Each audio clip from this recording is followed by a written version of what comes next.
The rain tapped softly against the window of our small house in Greymouth, New Zealand, a coastal town where the Tasman Sea whispered secrets to the cliffs. I was 17, curled up on the living room floor, clutching my side where pain radiated like fire.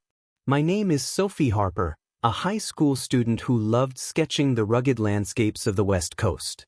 But that night, my world was reduced to the sharp ache in my ribs and the sound of my mother's voice, low and urgent, through the locked bathroom door. "Sophie, keep quiet. You'll ruin everything."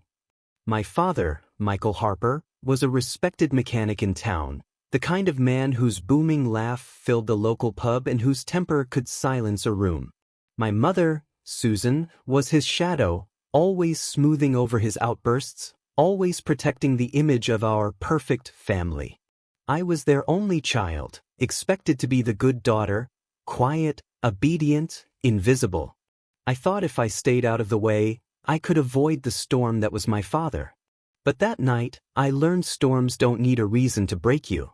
It was a Friday evening, and Dad had come home late, the scent of whiskey clinging to him. He'd lost a big client at the garage, and his mood was a thundercloud ready to burst. I was sketching in the living room, trying to capture the jagged outline of pancake rocks, when he stormed in. "Sophie, why is the house a mess?" he barked, though I'd spent the afternoon tidying. I mumbled an apology, keeping my eyes on my sketchpad, hoping to disappear into the lines of charcoal. But he wasn't done. "You're always wasting time with that nonsense," he sneered, snatching my sketchbook and tossing it across the room. I stood to retrieve it, a mistake. His hand was a blur.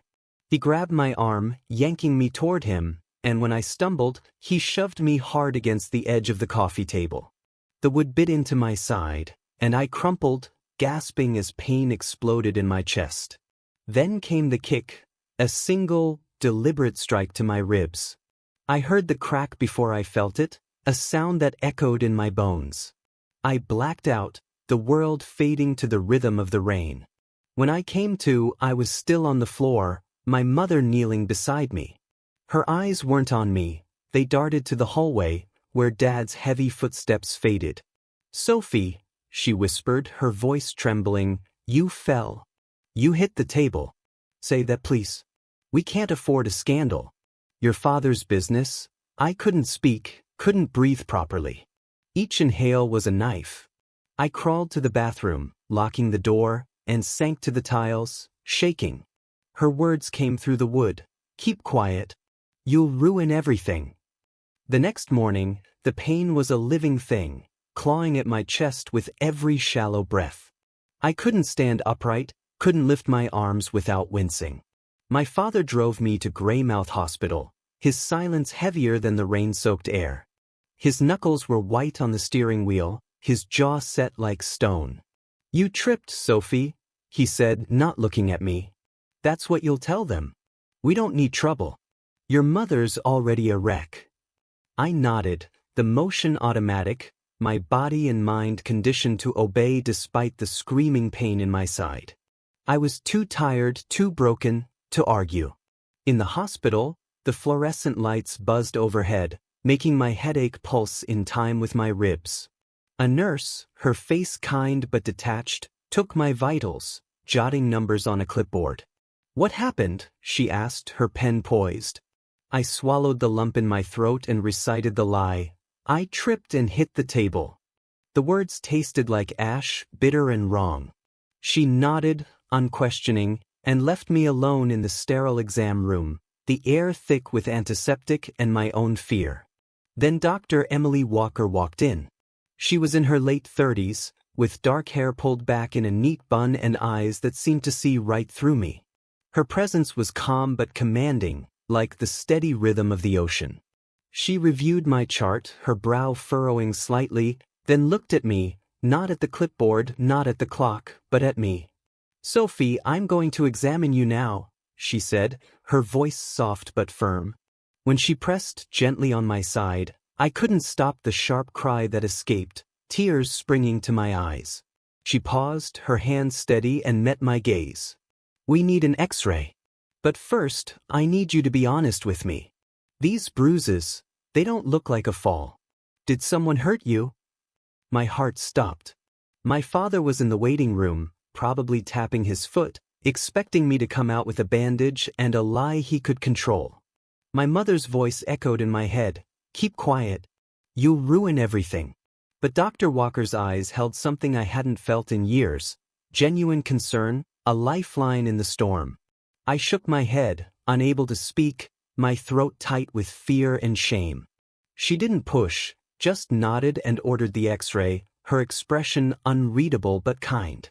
When the results came back, she closed the exam room door with a quiet click. She clipped the X-ray films to a lightbox, and I saw the jagged truth of my body: 2 broken ribs and a hairline fracture, dark lines against the ghostly white of my bones. "This kind of injury takes significant force," she said, her tone professional but laced with something deeper, compassion, maybe anger. "Sophie, I'm a mandated reporter. If someone did this to you, I'm legally required to report it. Did someone hurt you?" The room felt too small, the air too thin. My whole life, I'd been trained to protect my family, to swallow my pain for their sake. But those X-rays were undeniable, a silent scream of truth.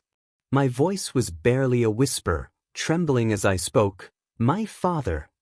The words felt like shattering glass, cutting me open but setting something free. I begged her not to act, my panic rising. "Please, it'll destroy us. You don't understand." Dr. Walker's gaze didn't waver. "Sophie, he broke your ribs. What about you?" Her words landed like a stone in still water, rippling through me. She made the call to Child Protection Services, and in that moment, the choice was no longer mine. The drive home was suffocating. My father didn't speak, didn't look at me, his hands gripping the wheel like he could crush it. When we pulled into our driveway, a police car was parked under the streetlight, its lights casting red and blue shadows across the wet pavement. My mother was waiting at the door, her face a mask of fury and fear. "What did you do?" she screamed as I stepped inside, her voice sharp enough to cut. "You were supposed to keep your mouth shut."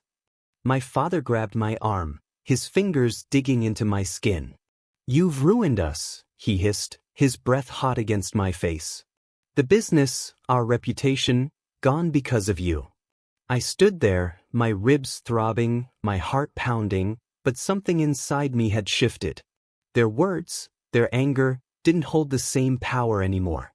I slipped past them, my movements slow and painful, and climbed the stairs to my room. I pulled my backpack from under the bed and started packing: clothes, my sketchbook, a few photos of the cliffs I loved. I didn't know where I'd go, only that I couldn't stay in a house that felt like a cage. My mother followed me, her voice cracking with desperation. "Sophie, think about what you're doing. We're a family. You can't tear us apart like this." But I didn't answer. I zipped my bag and walked out, their shouts fading behind me. Dr. Walker had given me a number for a women's support network in Christchurch. I caught a bus that night, the rain streaking the windows as Greymouth disappeared in the rearview. The network found me a small room in a shared flat, a safe place with creaky floors and a view of the Southern Alps. It was bare, with just a mattress and a rickety table, but it was mine. The next day, I filed a restraining order against my father. My hands shook as I signed the papers, but each stroke of the pen felt like reclaiming a piece of myself. My mother's voicemails flooded my phone. Pleas for forgiveness, then accusations, then silence. I blocked her number, and the quiet that followed was both terrifying and liberating. The first weeks in Christchurch were a blur of pain and adjustment. My ribs ached constantly, a reminder of what I'd left behind, but the Southern Alps outside my window were a balm, their peaks steady and unchanging. I started sketching again, filling pages with the mountains and the sea, each line a small act of defiance. Dr. Walker had connected me with a counselor, a kind woman named Rachel who specialized in trauma. In our sessions, I unpacked the years of silence, the way my parents' love had always been conditional, tied to my obedience, the way I'd learned to make myself small to avoid my father's storms. Rachel listened without judgment, her questions gentle but piercing, helping me see the patterns I'd been too close to recognize. I found a part-time job at a cafe, serving coffee to tourists and locals alike. The work was exhausting with my injuries, but the routine grounded me. My coworkers, a mix of students and artists, were warm and unassuming, asking about my sketches without prying into my past. For the first time, I felt seen not as a daughter or a problem, but as Sophie, someone with dreams, someone who mattered. I saved every cent, dreaming of a future where I could study art, maybe even teach it someday. But the past wasn't done with me. My mother sent letters through a mutual friend, each one a mix of guilt and manipulation. "Your father's business is struggling," one read. "He's not himself. Come home, Sophie. We can fix this." I tore them up, but the words lingered, gnawing at the edges of my resolve. I wondered if I'd done the right thing, if speaking the truth had been worth the cost. Rachel helped me see that the cost wasn't mine to bear. My father's actions, my mother's silence, those were their choices, not mine. 6 months later, I applied for a community grant to start an art workshop for teens from difficult homes, a space where they could create, share, and be heard without fear. I poured my heart into the proposal, writing late into the night about the power of art to heal, to give voice to the voiceless.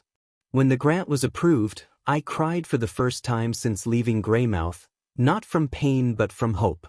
I named the workshop Lines of Courage, a nod to the sketches that had kept me sane and the bravery it took to speak my truth. The workshop was held in a community center, a small room filled with easels and the smell of paint. My first group was 6 teens, each carrying their own burdens, neglect, abuse, or just the weight of being unseen.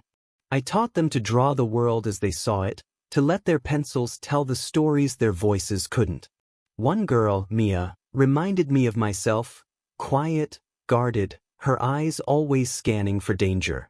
When she showed me her first sketch, a jagged cliff under a stormy sky, I saw the same pain I'd carried. I told her, "Your art is your voice. Don't let anyone take it away."